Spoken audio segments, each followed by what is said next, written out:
होशरुबा की दुनिया में आप सबको खुशामदीद कहती हूँ।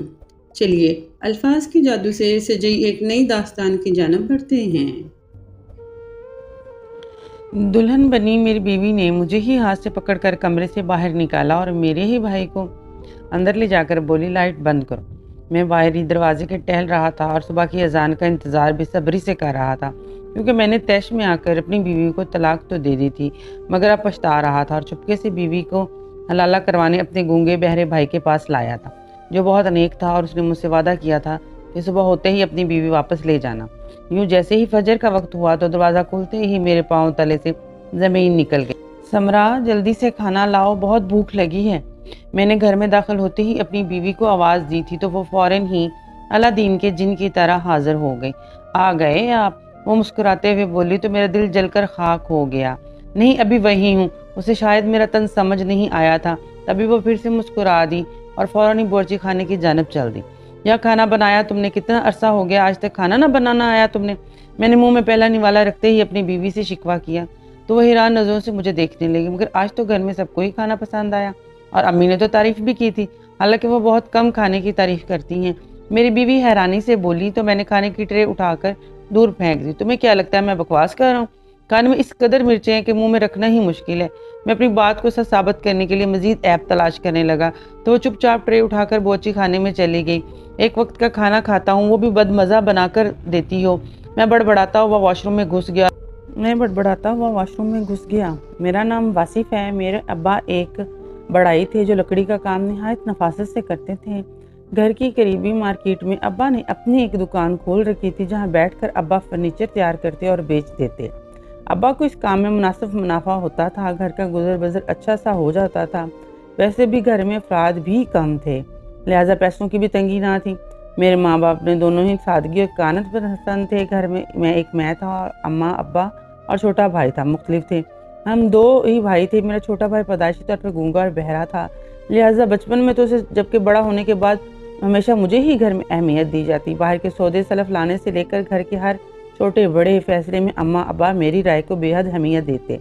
अम्मा चूँकि खुद पढ़ी लिखी ना थे, लिहाजा वो हर बात में मुझसे मशवरा लाजमी तलब करते और मैं अपनी सोच और समझ के मुताबिक उन्हें मशवरे से नवाज दिया करता। बचपन का वक्त तो अच्छा गुजर गया, मगर लड़कपन में मुझे में खुद पसंदी और तकब्बुर आ भरा था। मैं घर की हर चीज़ और हत्ता कि इंसानों को भी अपनी दस्तरस में समझने लगा था। मैं अम्मा को बताता कि घर में आज क्या बनेगा। अव्वल तो अम्मा मेरी ख्वाहिश को सरे फरिस्त रखती, अगर किसी वजह से वो चीज़ ना बना सकती या जो मैं कह कर गया था तो घर पहुँचते ही तूफान मचा देता। अम्मा अब्बा मेरे गुस्से से डरने लगे थे, जबकि मेरा छोटा भाई भी मुझसे खाइफ रहता। वो खुद तो गूंगा बहरा था, मगर मेरे गुस्से को अच्छी तरह समझता था। मगर मुझे भी गुस्सा आता था, मैं उसको बिला वजह ही फंसवा देता और अम्मा से अच्छी खासी डांट पड़वा देता। उसे अम्मा के अल्फाज तो समझ नहीं आते थे, मगर अम्मा की चढ़ी भवें और इशारे वो बखूबी समझता था। वो इतनी सी बात पर उदास हो जाता और सारा दिन चुपचाप अपने कमरे में गुजार देता। मैं इस बात पर मुतमईन होता कि अब कम अज़ कम ये मेरे सामने मुकाबले की जरूरत नहीं करेगा। रफ्ता रफ्ता अम्मा और अब्बा मेरे छोटे भाई पर फ़हद पर मेरे गुस्से का रूह बैठता गया। मैं कुछ और बड़ा होता तो मेरा गुस्सा कम हो गया। मुझे इतनी समझ आ गई थी कि हर बात में गुस्सा करना मसले का हल नहीं होता, मगर फिर भी मैं अम्मा अब्बा का इतना फरमाबरदार ना था जितना मुझसे छोटा बेटा था। कॉलेज में दाखिले के बाद मेरी सरगर्मियाँ घर के मामला से निकल गई थी। मैंने कॉलेज में बहुत से नए दोस्त बनाए थे, जिन्होंने मुझे नई राहें और नई मंजिलें दिखाई। मेरा सारा दिन दोस्तों के साथ ही गुजर जाता। अब मैं घर में कम और घर से बाहर ज़्यादा होता।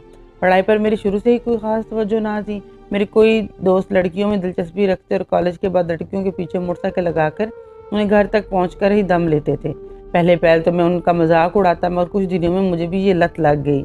लड़कियों का पीछा करने में मुझे मज़ा आने लगा। वो गुस्से करते हुए जब हमें कोई बात कहती तो हमें भी आगे से करारे जवाब देते और इस वजह से लुत्फ़ उठाते। कुछ ही दिनों में लड़कियों को हमारी आदत हो गई और वो हमसे फ्री होने लगी। हम एक बाइक पर 3 लड़के सवार होते, बाकी दोनों लड़कों को दोस्ती लड़कियों से हो गई थी।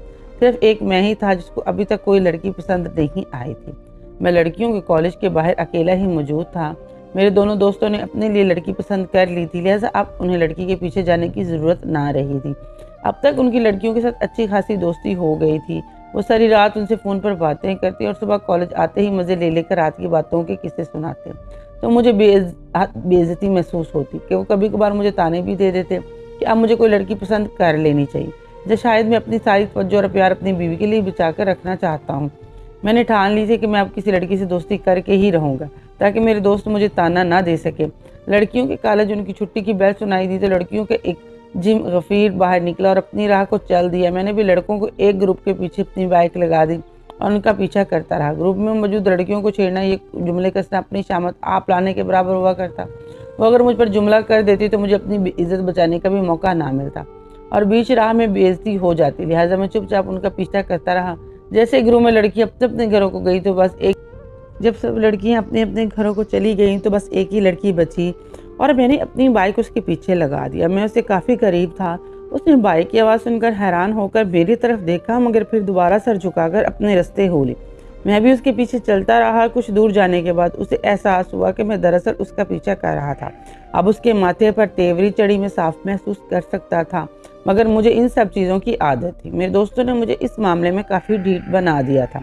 गली में दाखिल होते ही वो चौंक गई थी क्योंकि मैं भी उसके पीछे गली में जा घुसा था। अमूमन हम लड़के चौक में से वापस लौट जाया करते थे मगर मैं गली में घुसना भी खतरे की घंटी हुआ करता था। मगर मुझे इस लड़की के चेहरे पर सजा गुस्सा देखकर इतना मज़ा आ रहा था कि मैं इर्द गिर्द की परवाह ना की और उसके पीछे लगा रहा। जैसे मैं उसका घर आया वो अपने घर में दाखिल हुई मगर दाखिल होने से पहले वो मुझे हाथ से लाना देना ना भूली थी। मैं मुस्कुरा कर वापस पलट गया। ये इस बात की अलामत थी कि उसने मेरा अपना पीछे आना साफ महसूस किया था और मैं यही चाहता था कि वो मुझे नोटिस करें। मुझे इस लड़की के पीछा करते लगभग 15 से 20 दिन हो गए थे। मैं रोज़ाना तो उसका पीछा न जा सकता था मगर हफ्ते में 3-4 बार उसका ज़रूर पीछा करता था। मगर अभी तक मुझे कुछ खास तरक्की ना मिली थी। अब वो पहले जितना गुस्सा ना करती मगर फिर भी उसने मुझसे एक बार भी फ्री होने की कोशिश ना की थी। वैसे ये जुर्रत अभी तक मैं भी नहीं कर पाया था। मैं ये चाहता था कि पहले वो खुद ही करे या कम से कम वो मुझे बुरा भला ही कह दे ताकि मुझे बात शुरू करने का मौका मिल सके। मगर उसने अभी तक मुझे कुछ ना कहा तो उसके चेहरे के तासरा देख कर मुझे उसके गुस्से का अंदाज़ा हो जाता था। कभी कभार वो अपना रास्ता भी बदल लिया करती थी ताकि मैं उसके पीछे ना जा सकूं मगर मैं उसको कहीं ना कहीं से ढूंढ लेता था और नए रास्ते पे भी उसके पीछे चल पड़ता था। मेरे लिए इतना ही बहुत था कि उसने अभी तक किसी से मेरी शिकायत ना लगाई थी और उसके घर से इसके भाई या बाप मुझे मारने के लिए ना आया था। मैं जानता था कि लड़कियों को मोम करने के लिए क्या क्या तरीके दोस्तों ने मुझे सब कुछ सिखा रखा था। मैं ये भी जानता था कि उसका किस्सा महज चंद दिनों का ही है। उसके बाद मेरी और उसकी दोस्ती होनी थी। यकीनी था इम्तहानात करीब आते जा रहे थे। मैं भी पढ़ाई में कुछ संजीदा हो गया। वैसे भी सारा साल ना पढ़ने की वजह से इम्तहानात में पढ़ना ज़रूरी था वरना मैं फ़ेल हो जाता तो कॉलेज के सभी दोस्तों के सामने मेरी कितनी बेइज्जती होती। इम्तहानात की तैयारी के सिलसिले में मैं कॉलेज से छुट्टियाँ कर दी गई और मैं घर में इम्तहानात की तैयारी में मसरूफ़ हो गया। मेरे पर्चे पे कुछ ख़ास तो ना हुए थे मगर मुझे इतनी उम्मीद थी कि मैं पास हो जाऊँगा। इम्तहानात तैयारी में मसरूफ़ हो गया और इम्तहानात से फ़रोगत पा कर मैं अपने दोस्तों के साथ शुमाली इलाका जात की सैर के लिए चला गया। मैं तकरीबन 2 हफ्ते बाद लौटा था। मैं जो ही बैग उठाए घर में दाखिल हुआ तो दरवाजे से निकलते हुए मैं किसी से जा टकराया। मैं चौंक कर उसे टकरावे के लिए तैयार ना था लिहाजा मेरा बैग हाथ से छूटकर ज़मीन पर जा गिरा। मैंने अपने से टकराने वाले शख्स को देखा। मैं देखता ही रह गया। ये तो वही लड़की थी जिसका मैं पीछा किया करता था। अगले ही लम्हे उसके चेहरे पर शनासाई के तासरात उभरे। वो भी मुझे पहचान गई थी। उसके चेहरे पर नागवारी में साफ महसूस कर सकता था। यकीनन उसको मेरा पीछा करना अच्छा ना लगता था।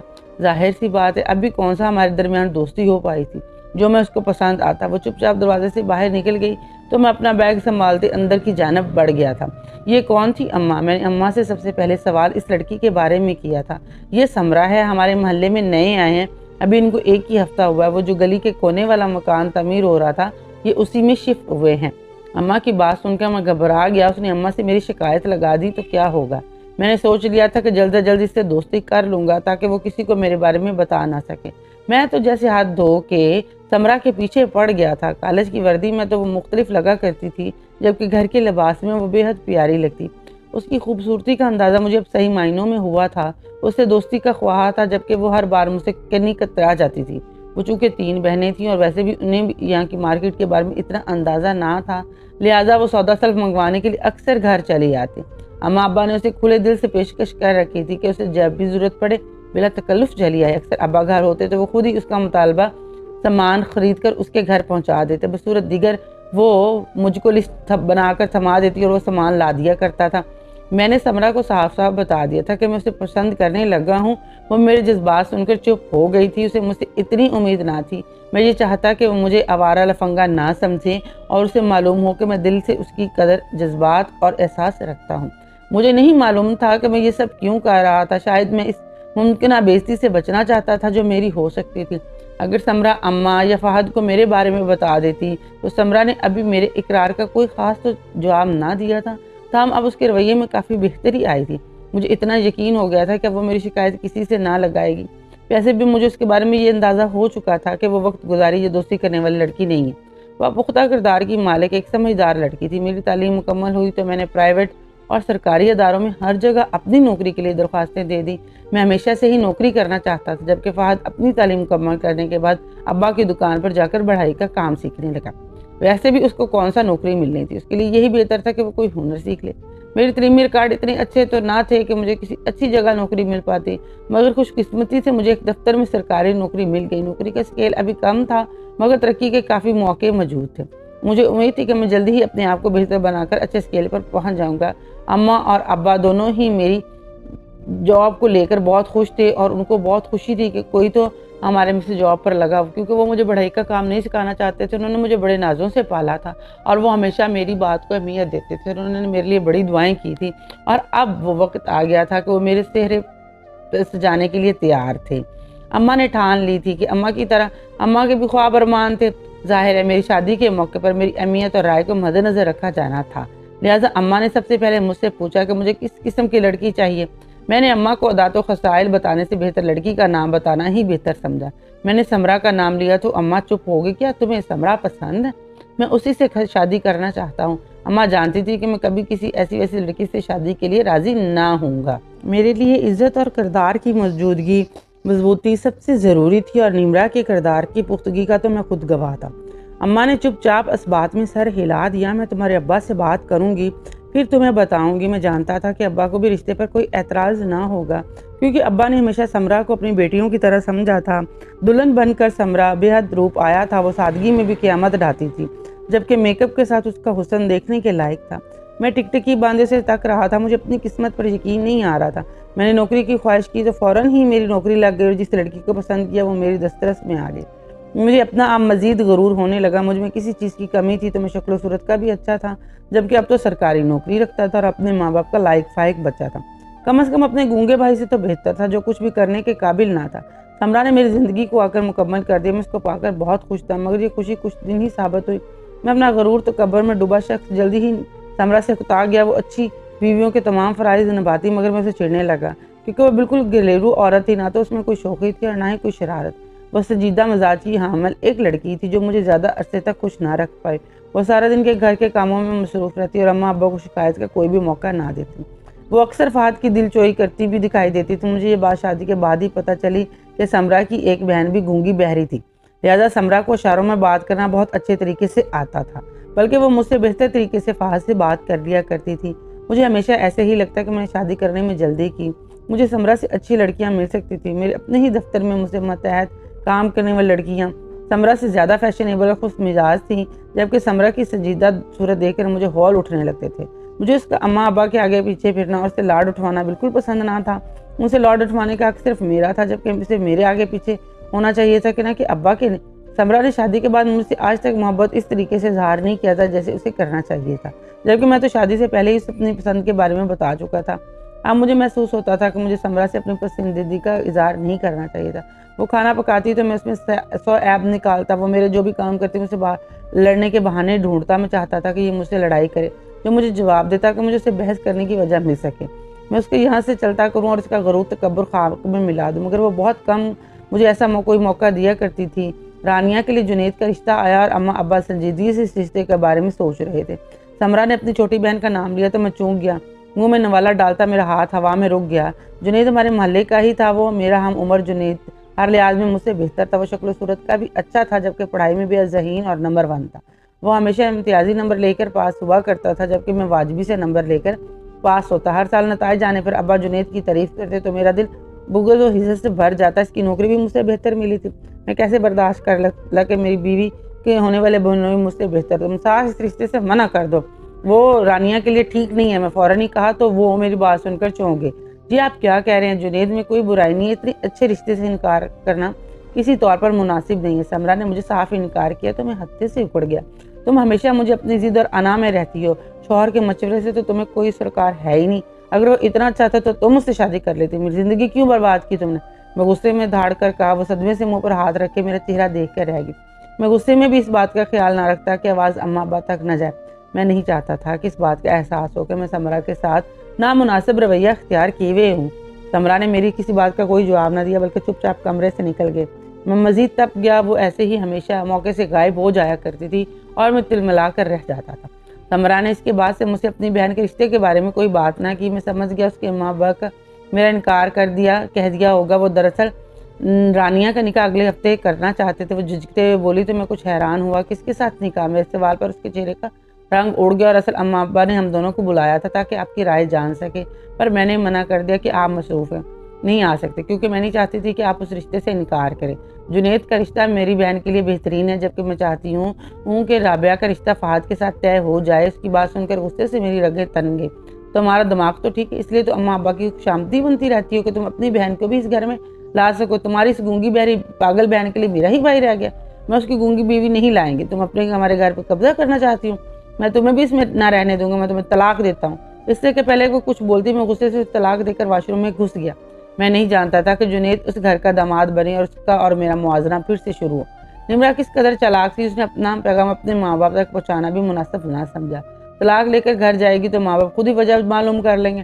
मैं वाशरूम से बाहर निकला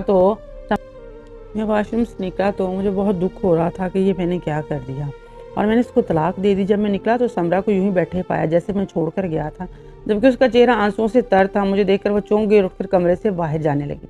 मेरे ज़हन में जमाका सुबह ये अपने और मेरे माँ बाप को तलाक की वजह बताएगी तो मेरी किस कदर बेइज्जती होगी। भला कोई इतनी सी वजह पर भी तलाक देता है। सबको मालूम हो जाएगा कि किस कदर हसद और जलन का शिकार हूँ। सुनो यार, मुझसे गलती होगी, मैंने सब गुस्से में किया, मुझे माफ़ कर दो। मैं उसका रास्ता रोककर उसे बाहर जाने से रोका तो वो हैरान होकर मेरी शक्ल देखने लगी। सारी रात यूं ही गुजर गई। मैंने समरा को कमरे से बाहर ना जाने दिया।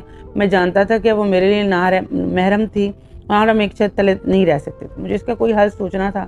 भलाकर मैंने एक हल निकाल लिया, हमें लाला कर लेते हैं। मैंने पुरजोश होकर समरा को कहा तो हैरानी से मेरी शक्ल देखने लगी। ये कहकर क्या कह रहे हैं आप? ये कहते ही मुनासिब नहीं गया, मगर इसके अलावा कोई और हल नहीं है। मैं हमेशा का बेसब्रा था और हालात को ठीक करने का एक यही तरीका मुझे समझ आ रहा था। मैं किसी को नहीं बताएंगी और ये बात हमेशा के लिए राज रहेगी। वो यकीनी से मुझे देखते रही, मगर मैंने उसकी परवाह नहीं की और फ़ौरन अपने कमरे से बाहर निकल गया। हलाले के लिए एक शख्स तलाश किया जो समरा से निकाह करे और अगली सुबह से तलाक दे दे, और इस काम के लिए फ़हाद से बेहतर कौन हो सकता था। मैं जानता था कि मुझे ना कह ही नहीं सकता। मैं इस बात करने अब्बा की दुकान पर पहुंच गया और एक तरफ ले जाकर मैंने उसे सारी बात समझा दी और ये शर्त रख दी कि वो अगले ही सुबह समरा को तलाक दे देगा। उसने मुझसे वादा कर लिया। मैं अम्मा से बहाना करके समरा को घर से ले आया और अदालत में जाकर दोनों का निकाह करवा दिया। फ़हाद वापस दुकान पर चला गया, जबकि मैं समरा घर आ गए।